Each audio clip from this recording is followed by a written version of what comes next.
Hey, welcome. Today we're diving deep into LinkedIn in Thailand. Now, you might just think of it as a place to post your resume, but trust me, it's quickly turning into a real powerhouse for business influence. So what we're going to do is pull back the curtain on this professional network and figure out what really makes it tick. And it all kicks off with one number that tells a pretty amazing story. And here it is, 18%. Just take that in for a second. That's the year-over-year growth for LinkedIn in Thailand.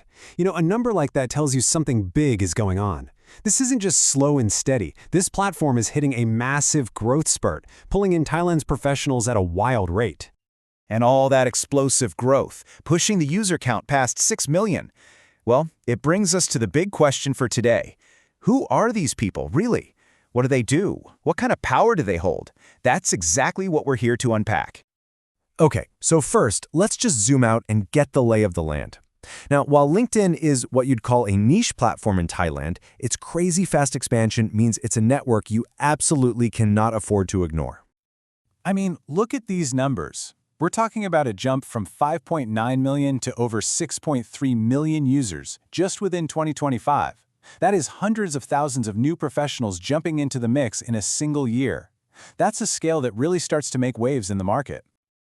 So we know the network is blowing up, but who exactly is it blowing up with? Let's use the data to paint a really clear picture of the typical Thai member.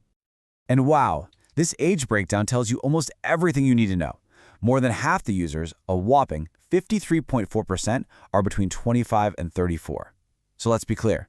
This isn't some old-school platform for legacy executives. No, this is the stomping ground for young, ambitious professionals and the next wave of managers who are building their careers and shaping their industries as we speak. And when it comes to gender, it's incredibly balanced. You've got 49% female and 51% male. That really reflects a modern professional world with pretty much equal footing.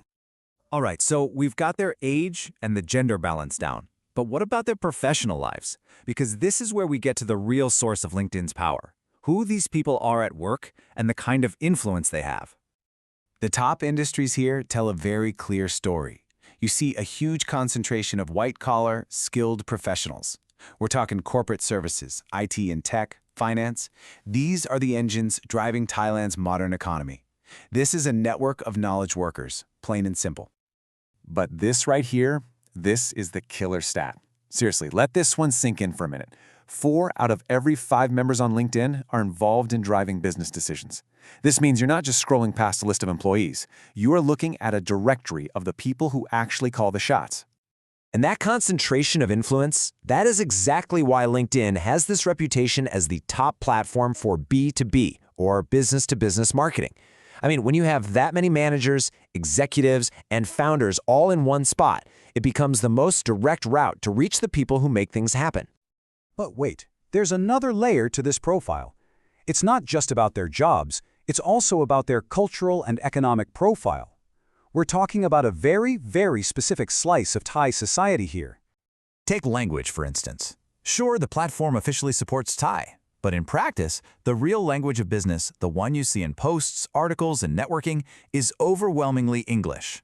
That right there tells you this user base is educated, they're internationally minded, and they're comfortable doing business on a global scale. So when you put all the pieces together, the data paints a crystal clear picture. This is an audience that is, for the most part, educated, affluent, and incredibly skilled. Global data shows most have university degrees and bring in above average incomes. This isn't the general population. It's a concentration of the professional elite. So what does all this mean when you're thinking strategically? Well, it all boils down to a really simple, powerful idea: quality over quantity.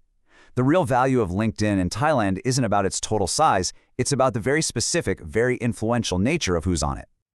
You know, at the end of the day, we're talking about 2 completely different digital worlds. On one hand, you have the mass market platforms, right? Those are your go-tos for reaching the general public.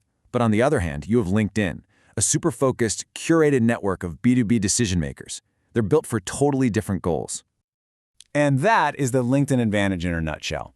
It's not about reaching millions and millions of consumers. It's about reaching that critical handful of professionals, managers, and leaders whose decisions end up influencing the many. So when you really consider this unique concentration of young, educated, bilingual decision makers all gathered together in one digital space, it leaves us with one last question to think about. For anyone who's trying to influence the future of business in Thailand, is there a better digital address out there?